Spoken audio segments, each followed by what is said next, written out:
Hello everyone, so we are back for a new edition of Ritual Resonance, and just like in the previous edition, there are Ableton Live racks included in the pack if you purchased that option, of course. And this video is about showcasing those racks and to help you understand them a bit more and how to use them and so on. So we are going to get into it right now.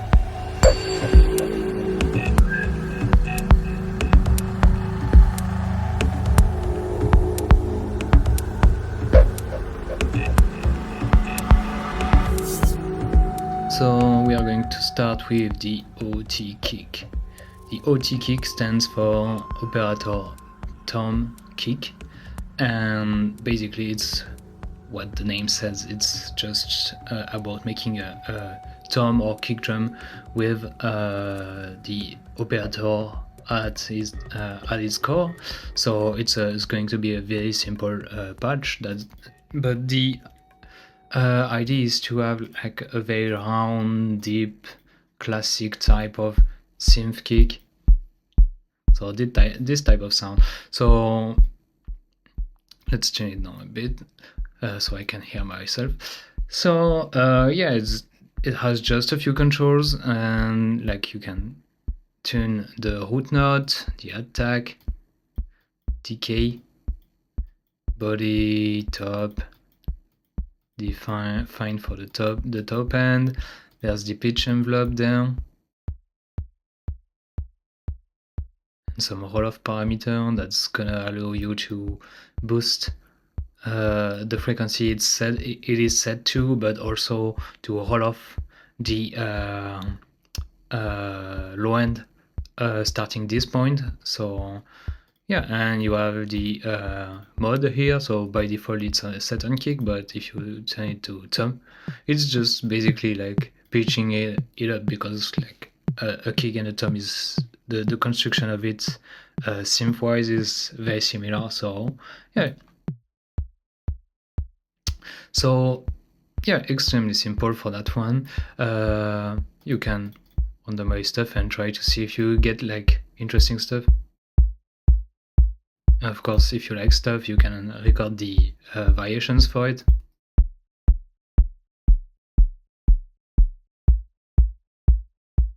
Yeah, stuff like that. And after that, you can always tune it like with other stuff like saturation, just like you would do with any other type of kick. Like that, even a drum bus, something, and a limiter.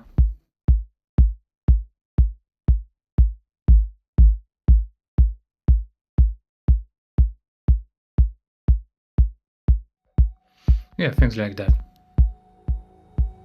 So yeah, that's it for the OTKick.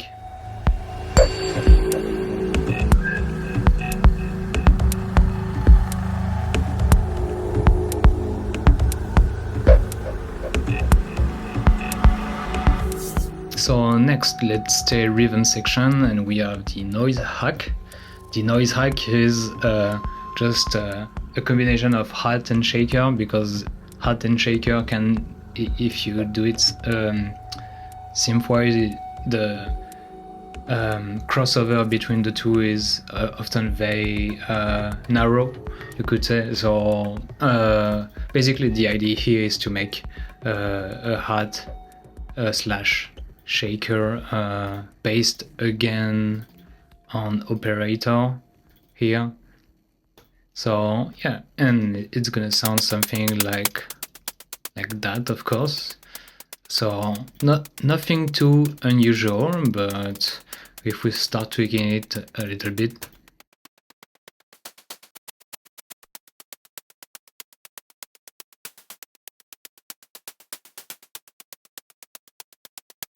So yeah, simple stuff, but efficient.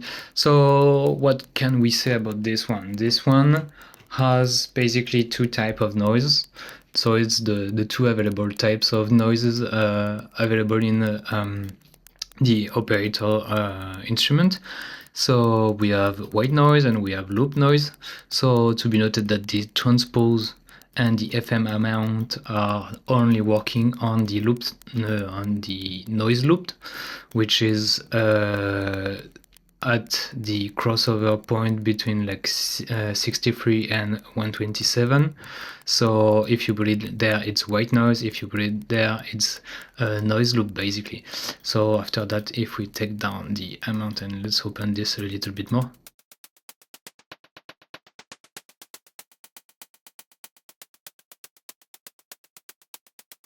Yeah, if you take the FM amount a bit too high, it just becomes basic white noise. So yeah, and then we can tweak it like this, and then we have simply like 3 knobs for EQing a bit, get a bit more color in there. Yeah, like, this sounds way more like a shaker.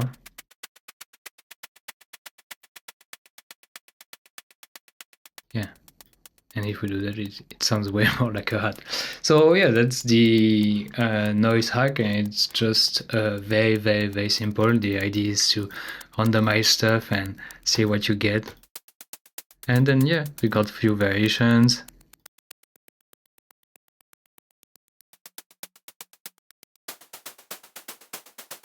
Take this down a bit.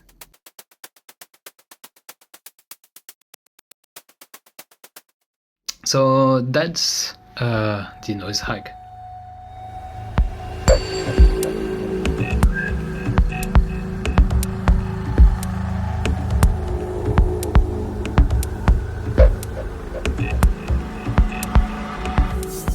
So for next one, we are going to get into a bit more of experimental territory, you could say, because it's gonna be about MIDI random generation type of thing.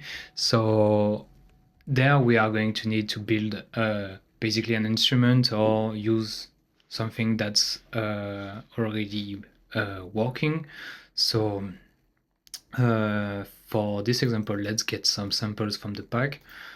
Let's get some boat run hits, and I want single hits like that, for example. Let's I need to put a drum rack maybe like that. Let's go back to the back, and yeah, like this. Let's have those and a bit more as well. And I just want to make sure I don't have any sound that has stuff like this. So yeah, let's build that out very quickly. This is gonna be just to showcase the Perc generation device. I mean, it's called Perc Gen, but it's more about MIDI generation, but I use it mainly for percussions. But you technically can use it for anything else, but yeah. Let's replace that one. Okay, so then we have basically some main controls right there. Main controls, the control of which chain is gonna play, because we have 2 different sequences running at the same time, and if you select those sequences there, you can change the speed of each sequences, and you can select from this variation which one is gonna play. So yeah, it's gonna be pretty obvious when I start playing. So first we need to arm the chain, because if we don't arm the chain, basically if I start playing like this is me playing on the keyboard, which we will see can be handy if you want to do like parallel MIDI sequencing type of stuff. So but let's start with the basic function of the rack. So first we need to arm the chain, and as soon as I input a MIDI note, it's gonna start playing like that. But maybe it's gonna be very slow, or depending on what speed we have, like this. And we can also play both sequences at the same time, like this. or just B.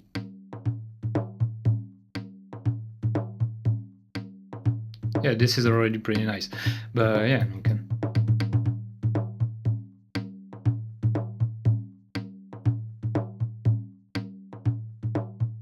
Yeah, so yeah, and as soon as I stop the playback, it's gonna lose the sequence.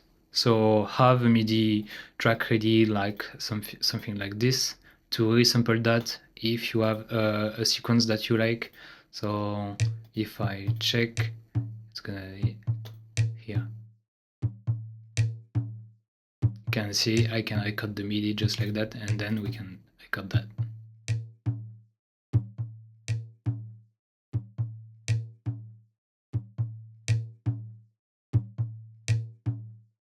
Yeah, pretty nice stuff, and I can put it back here, and for example, unarm the chain, and then get my sequence back. So this is gonna help me showcase how the arm button is interesting, because if I choose to, for example, not play this MIDI clip to arm to make the chain play. So yeah, right now I have generated a sequence that's playing on B, but I could have like a different one like this. Yeah, and as soon as I unarm this, I can play with my sequence, so I can like this. But if I play a MIDI clip on top of that, we have both the sequence playing from the device that has been generated that is currently playing, but we also have the pre-recorded clip that we have here. So, and it starts to get like a bit more interesting. So yeah, that's the generation, record, and the arm button, but there is way more about this hack. So let's get into the other parameters. So we have already showcased that you can select which sequence between A and B is playing. You can change the speed of each one from the variation here on each of the chain. But you have all the other parameters here. So you have a sequence length parameter, which is going to basically increase or decrease the number of steps in the sequence. So it's pretty straightforward. So depending, and it's also gonna require a slight calculation on your part if you want to do a full bar of something, because if you have a sequence on A running at 1/16, so you need 16 steps to make a full bar, meaning that if I do 1/8, I need to put it on 8 note if I want one full bar. So, but if I do 16 at this rate, that means I have 2 bars. So that type of stuff. Of course, if you are into like shifting rhythms and stuff, you can just play around with it and see what you get out. And it's always pretty fun to have stuff delay out and coming and syncing back up at later bars and stuff. So yeah, but that's about preferences. So let's say, for example, I put it on 7, and let's for now turn this back down and have the arm.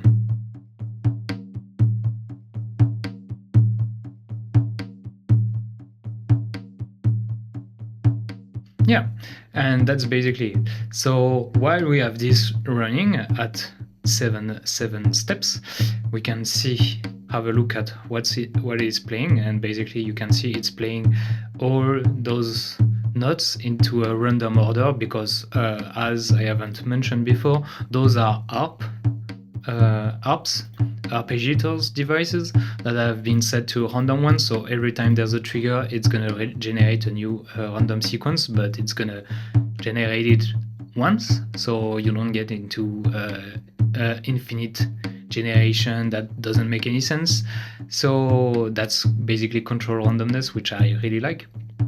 So then you have the loop offset, which is basically just gonna shift the sequence around, and as I did it, it's very obvious what it did. So yeah, this parameter doesn't need too much explaining. And we have the fall down. The fall down is going to make those notes that are going up to this one, because we have 7 notes. So we have 1, 2, 3, 4, 5, 6, 7. So we have 7 notes. So if I start to turn this down until it reaches the point we have, we are going to see that it's going to start, yeah, just like that. It's gonna basically limit or clip, you could say, the maximum, the highest note the sequence can reach based on the root note, of course, because if we shift everything, it's gonna be shifted also. So that's how it works. So meaning that if I have like a very, maybe like a longer sequence, but I want to use like 3 or 5 notes, something like that. So let's trigger it again, like that, and maybe 5 notes, and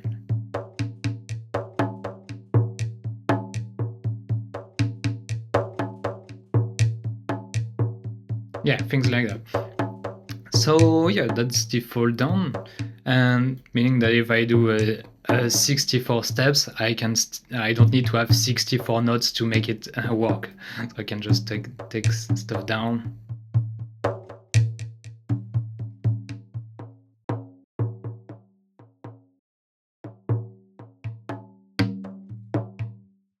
So let's get back to something simpler. Then we have some filtering. There we have chromatic C major or sharps, meaning that this is basically filtering if you are playing all the notes, or if you are playing white notes, or white keys or black keys. So that's helpful in the case of some samplers or instruments that have been set to play in a certain way or have certain samples, for example, into different zones or different types of keys.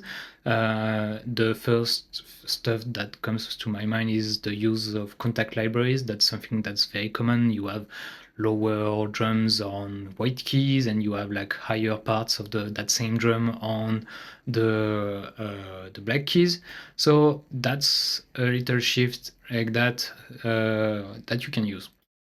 I don't have an example loaded, so let's skip for now. And then we have one parameter that's going to make things a bit more interesting, is going to be the MIDI gate. The MIDI gate is going to basically stop any MIDI note under that set threshold to be played.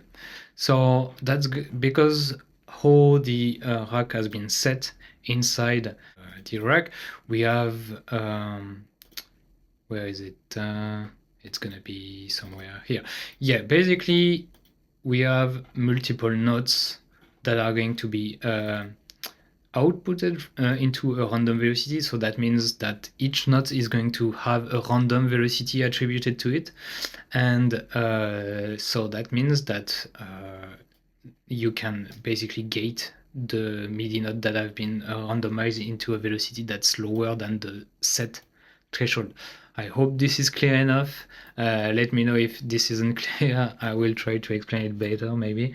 But yeah, and that's gonna make your sequence have like stops or like silent moment. So depending on the speed and the content, it makes for interesting stuff. So let's have a listen.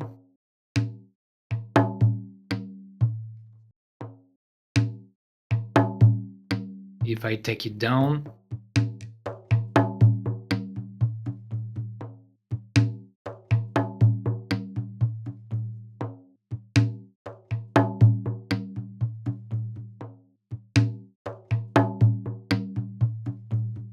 yeah, and you can see that right after that we have a random velocity, which is going to add back some velocity randomness to the notes that are actually being played, so making stuff a bit more alive, even though there are some down times in the sequence. And this and this paired with something like a delay, for example, stuff like this. Yeah, it's gonna make stuff way more alive, and you can start tweaking stuff a bit more.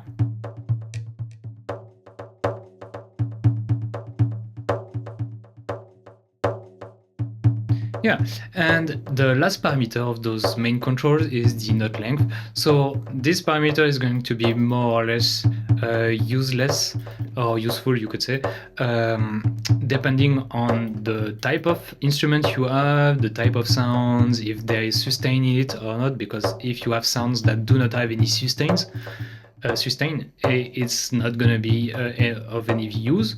Basically, the device is in that case here only acting as triggers for the samples.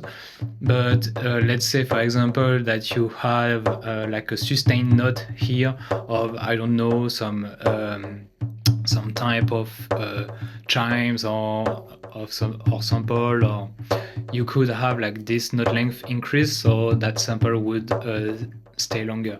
But yeah, that's something, or even like a synth with sustain. It's called Perc generation because I use it for Perc generation, but you can technically use that for any type of sound or instrument or VST. Yeah. So that's what we have, and of course, as I like that sequence, I'm gonna remind you that you can record the output of this, because as soon, again, as you play, as you stop the playback, you are going to lose that sequence. So better to record stuff even if you don't use it.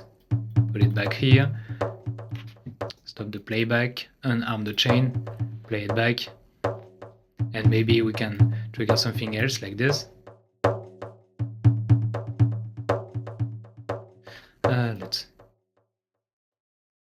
Can it trigger? It's because I need to trigger it like this.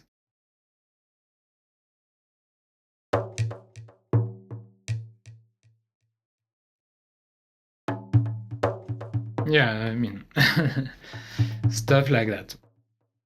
So yeah, that was a long one, but I think that's one of the most interesting device, and I hope that it's going to be very helpful to make more to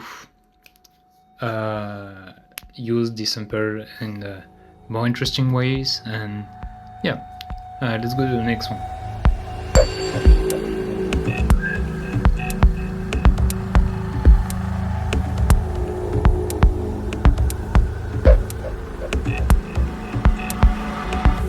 So for the next device, let's go back to something that very quickly that's way more simple. It's going to be the AM Verb, and the AM Verb is going to be simply a one norm dry wet reverb, which is going to be helpful to make things slightly washed out or have some reverb. It's just basically a reverb patch that I really enjoy, and there's a dry wet on it, and that's just that. So let's listen to it with the percussion that we had from before.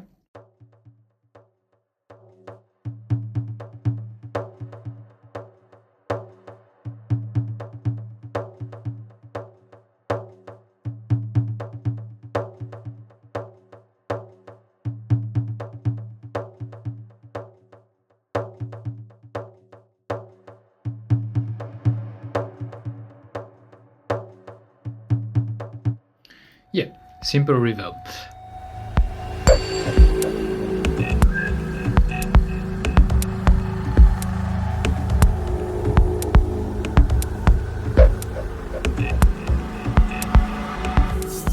So for the next device, we are going to get into a bit more of transformative territory.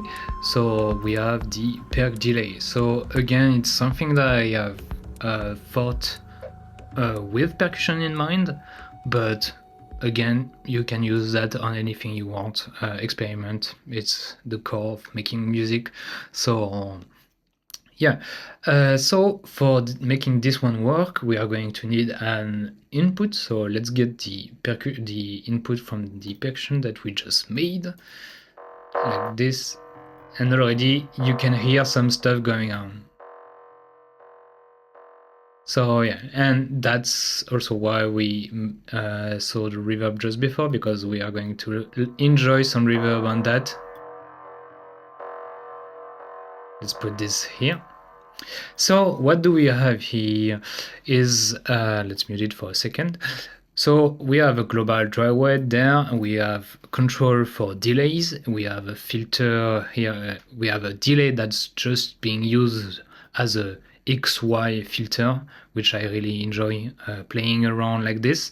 We also have like the modulation part here that can be very useful for what we are going to do here. And we have a regular delay here, just like on the percussion before. It's just a basic delay that can be removed if you want, but it's gonna add a bit more tail to the sound and making playing around with that filter a bit more interesting, in my opinion, but it's up to you.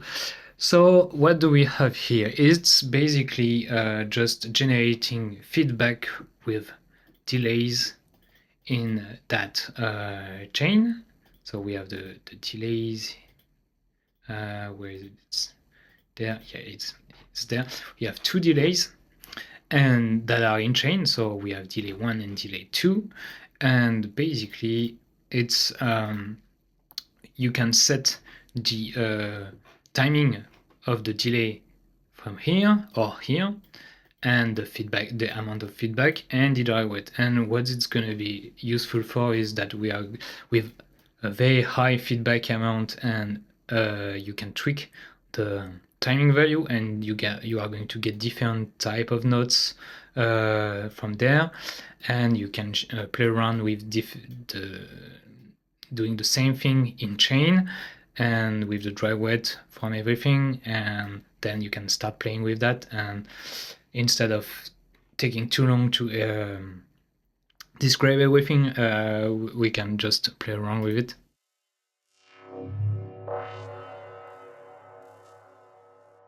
Pretty cool already.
Yeah, this type of stuff. So this is gonna make like any type of sound more like something like a synth. So this is some type of effect that you can slap, of course, on anything that you want to generate feedback from.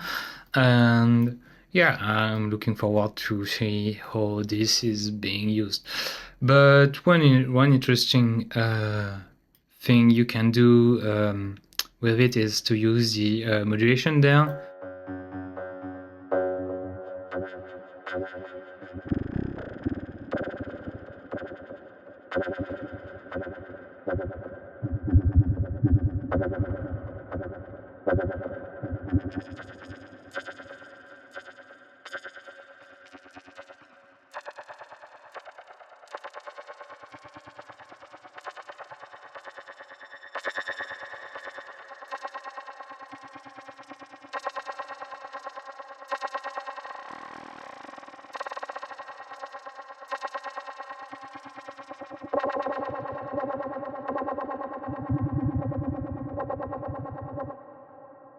Yeah, it sounds pretty nice.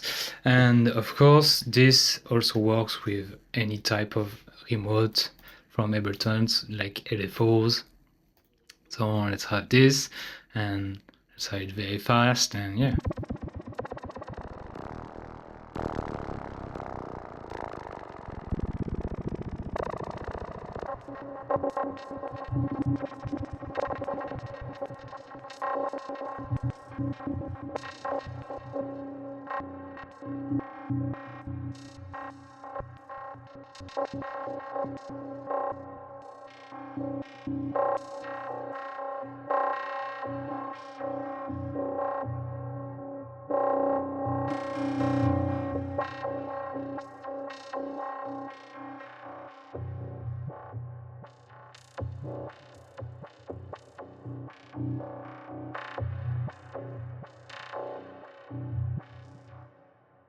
Yeah, I could spend a lot more time playing around with this. It's just one of my favorite hack I ever made so far. So I hope you enjoy it as much as I do, and let's get to the next one.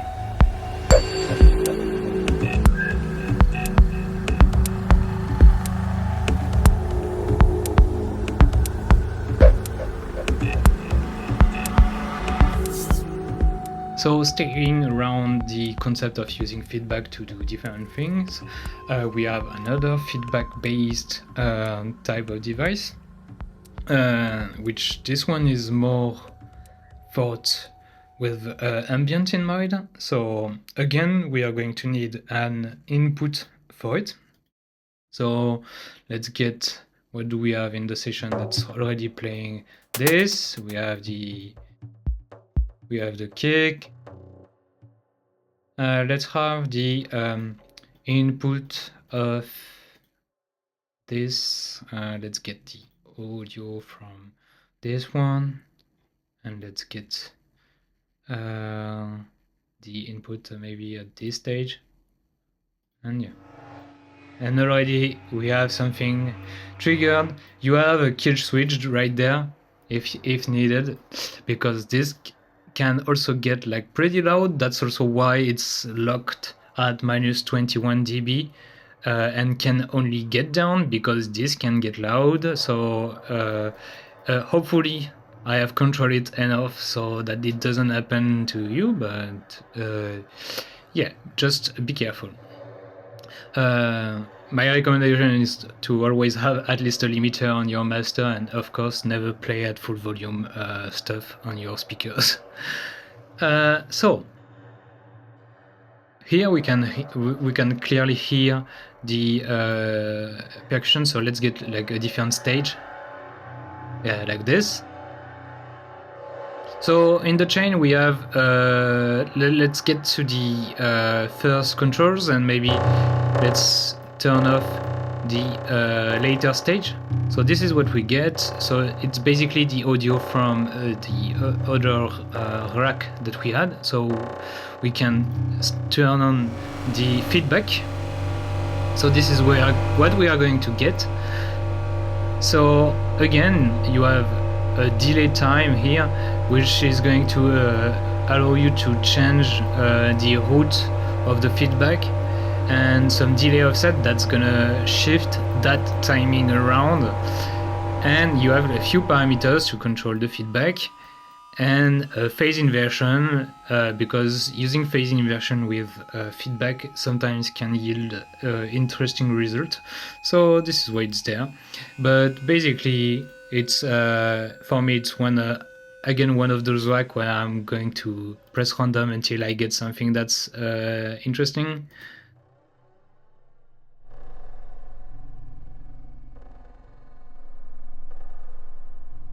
And maybe tweak it then.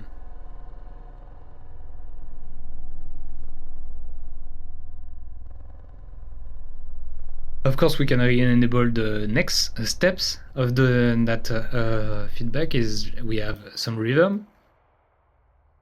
It's basically the same patch that you have in the reverb rack included in the pack, but it's also here.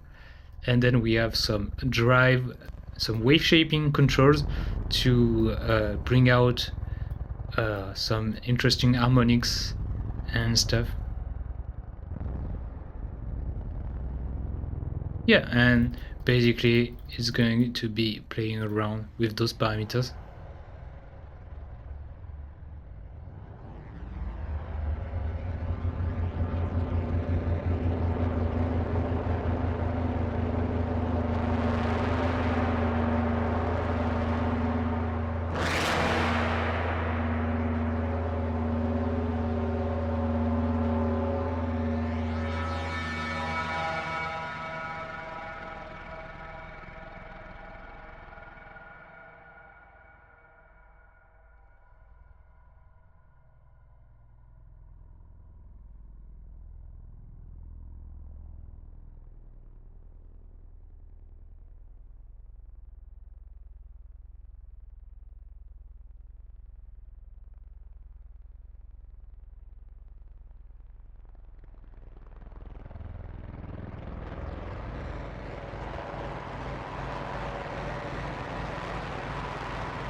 To be noted that the reverb included into the rack is technically after the wave shaping, even though the dry wet is the dry wet knob is before the drive parameters, but it's just for convenience to avoid having chains showing up like that too much, so it's why it's there, but technically the reverb is after the wave shaping.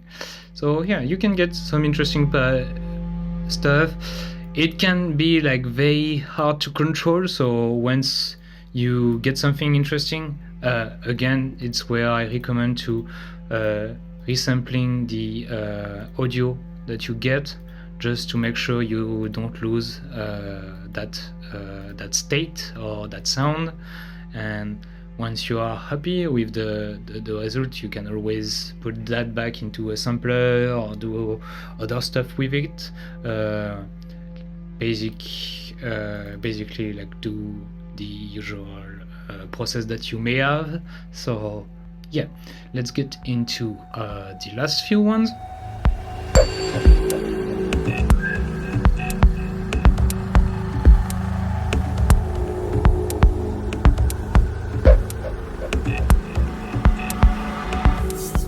Okay, so for the next one we have the wave screeching. The wave screeching is about using wave shaping to make interesting sound with the color curve that we have here, which is one of the most interesting effects that I have stumbled upon in this last few years. Basically, you parameter the wave shaping to do something, and then you play around with this, and you can get like some very like screechy type of sounds. So that can be very, very interesting. And let's try some with the audio that we have previously resampled from the feedback echoes. So the idea is to press random on this one. Let's take the volume slightly down to avoid like bad surprises. Push the input gain, and then we can just... Yes, that's exactly what I was looking for. Yeah.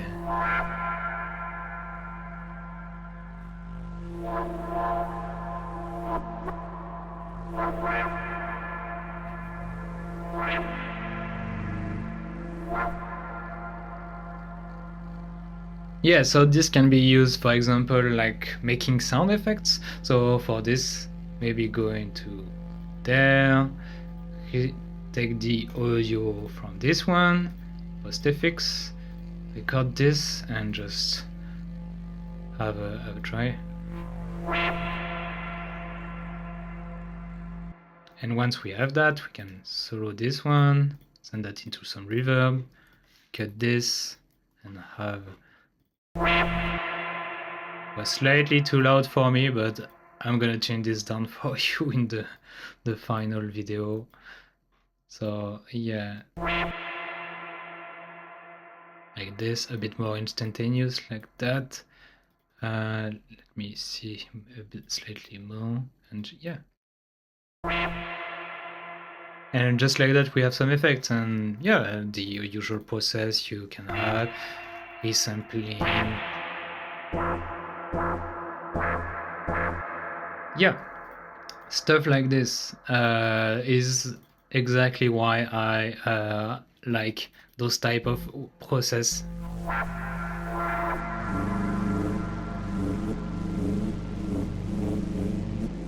Like this one too. This is pretty nice, and yeah, you don't have to use it for making effects too. You can also like use it to bring some weird glitchy type of textures into some sounds.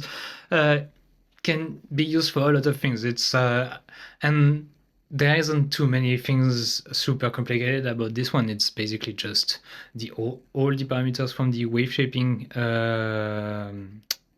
section mapped here, so you can press random and play with the dry wet input gain and just with the color curve, and that's basically all. This probably is one of the easiest to reproduce if you don't want to buy the racks, but yeah, an effect that I really enjoy.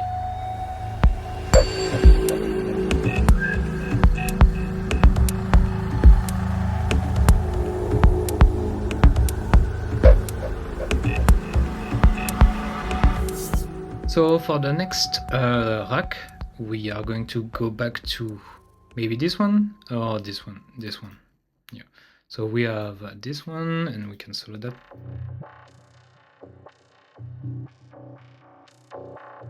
Yeah, that's already pretty nice. But what we can have is that we can add to it the Haas. And the Haas is, as the name says, the Haas effect that probably all of you already know. It's basically just a rack to make a quick Haas effect.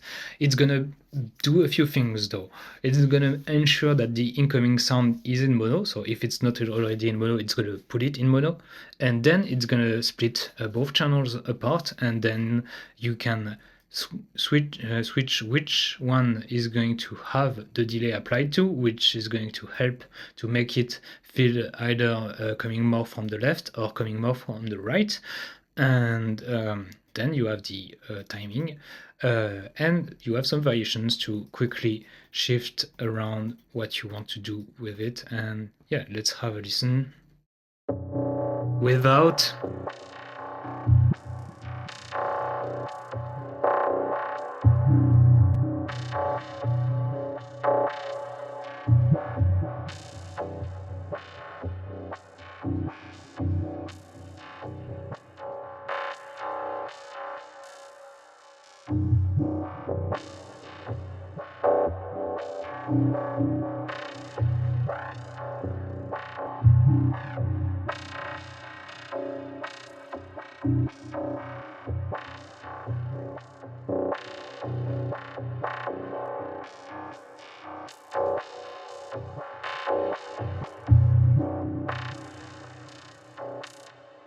yeah, the Haas effect. Not a lot more to say about this, and there's plenty of articles and videos about the Haas effect, so let's not get too much into it. And it's just that an effect that I really like on some of those type of racks that generates sound that is mainly like mono. You can see here that yeah, this sound is already fully mono, so that can help make stuff more interesting in the mix. So yeah, and even sometimes on some shakers I like it too. So yeah.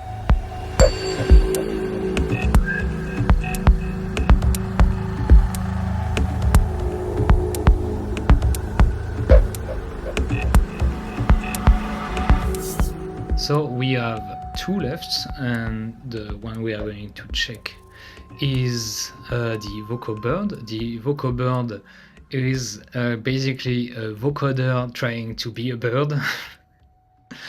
And again, it's gonna be a rack that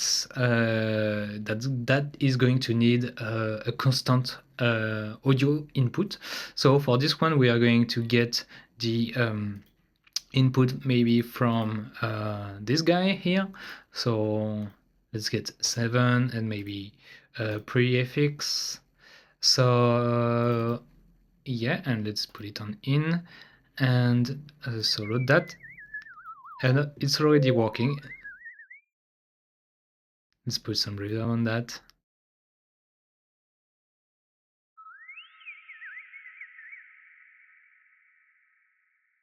Let's increase the volume a bit.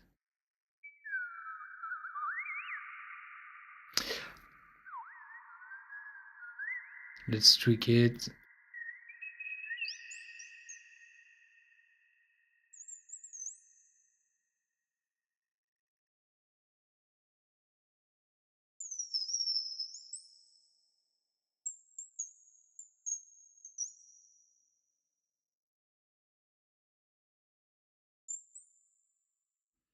So, as you can probably hear, it's not constant, even though the sound, the input stage is constant. It's because the way I have built the rack is that it's going to have an LFO that's randomly going to go from 0 to 128, depending on how you want to count, or you could say 0, 1, or 0, 100. It doesn't really matter. So basically, it's going to randomize into those values. So meaning that if it's under the middle line, it's going to put the bird on off, and if you put it over the line, it's going to turn on the bird, kinda emulating the fact that the bird isn't seeing 24/7 because it just can't. It's just that when you hear birds, there are just so many of them at the same time, so you feel like the stream of sounds of bird is constant, but it's actually not. So I mean, it's basic stuff, except for me because I can't stop talking, but that's another issue. But yeah, that little section is gonna try to emulate that, so it's completely random. So if you don't like that, you can simply like delete that section, and it's gonna play all the time.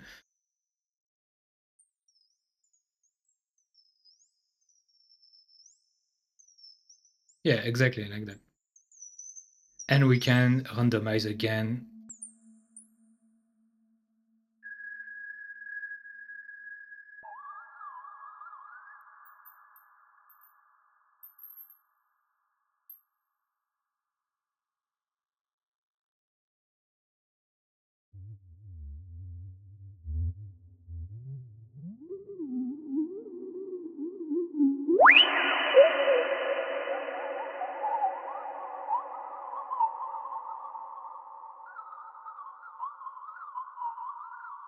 Yeah, so this is the type of sound that you can get out of it. It's like an interesting one, and once again, it's one of those type of generating sound that is never going to come out 2 times the same way. So again, audio track, resample the track, and record a section, and you keep the one you like most, and or the effect, or you can hear this one, you can exploit for making some effects and stuff. So it's again kind of the same workflow and the same idea, but applied to different type of sounds. So yeah.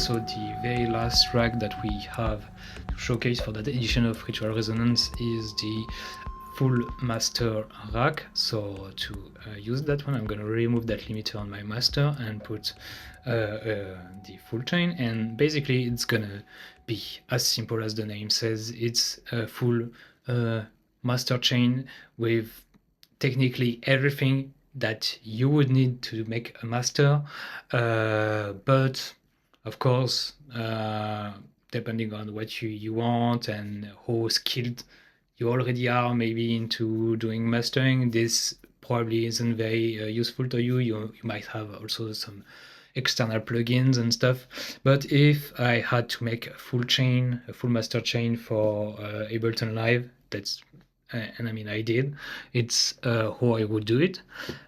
So let's have, maybe it's probably not going to be very great, but we can bring back all the different sounds that we made for that showcase and just do a little mixing stuff.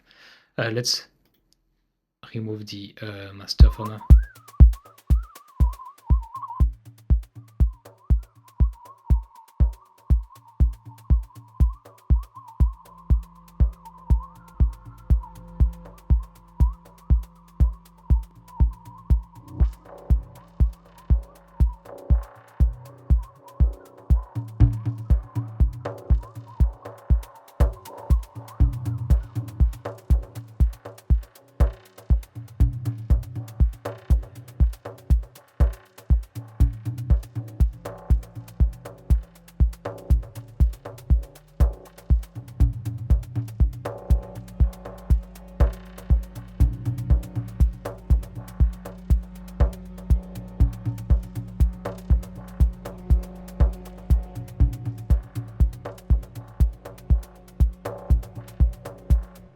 Yeah, something like this. It's not incredible, but it's gonna do the job to showcase the rack.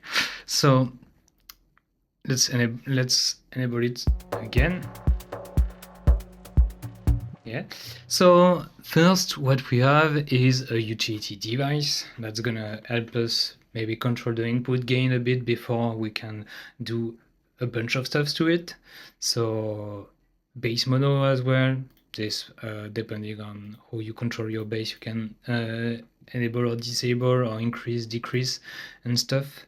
Yeah, some width control. Usually for mastering, I don't play too much around this, maybe just a little, but that's depending on what you want. But basically it can get like way too much sometimes. Yeah, and then a drive section for me, like saturation, drive, distortion is one thing that can like bring out a lot of into a track, not even specifically for mastering, but just in general bring out like some extra harmonics, some more brightness and stuff. So here we simply have like 4 parameters that's that I like from RAW, which has a very nice drives and shapers and stuff, so we can play around with it, without, with.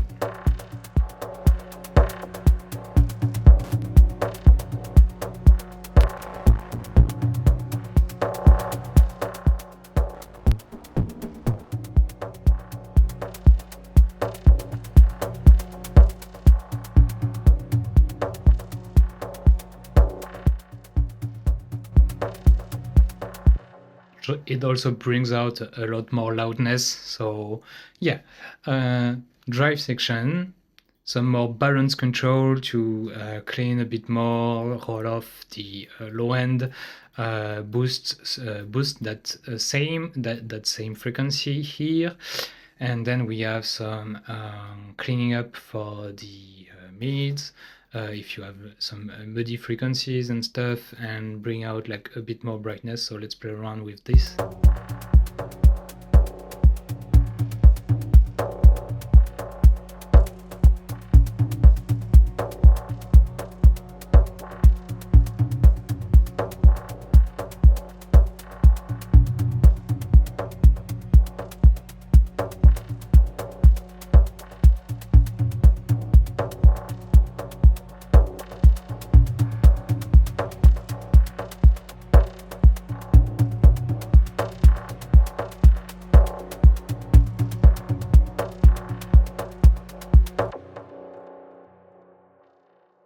And then we have a glue compressor, just to glue the entire mix together. So it's already set to what I enjoy on the master, but depending on the situation, you might need to set those parameters around. But the main gist of it is to play around with the threshold and increase the makeup gain to get the glue that you like.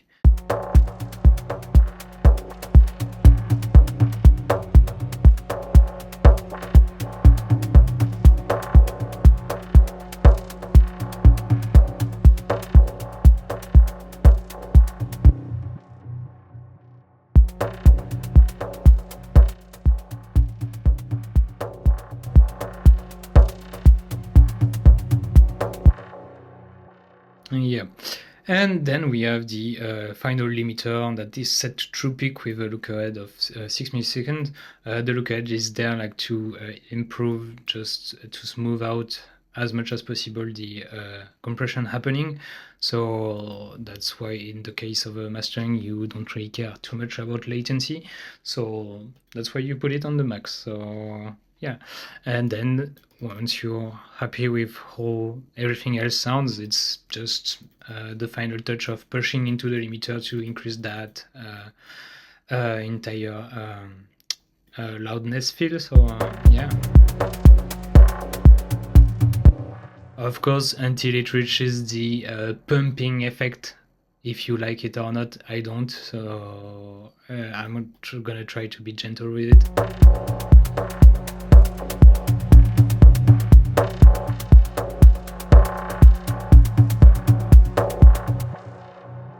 Yeah, and that's basically it. It's a mastering chain, and sadly this video isn't about mastering, so yeah, but the gist is if you want to compare this, then you just have an external chain. You put this one like this, maybe put a macro, the chain mapping here.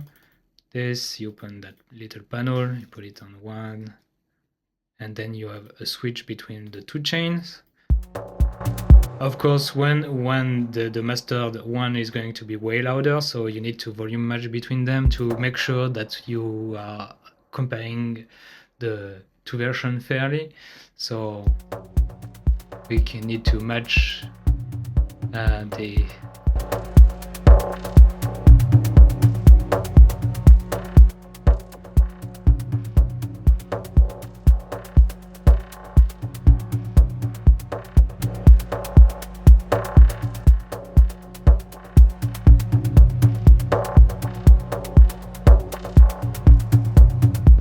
That's very approximative, but that's just to give you an idea on how to compare like the two. So yeah, this was it for the showcase of the racks for Ritual Resonance Volume 3. I hope that you enjoyed the video even if you didn't get the racks, and maybe it gave you some ideas for your own creations and stuff. So let me know, and even if you would like to see more in-depth workflow in the future, that can be something that's might be already planned, but let's not say tease too much. So yeah, and of course thank you for watching as well.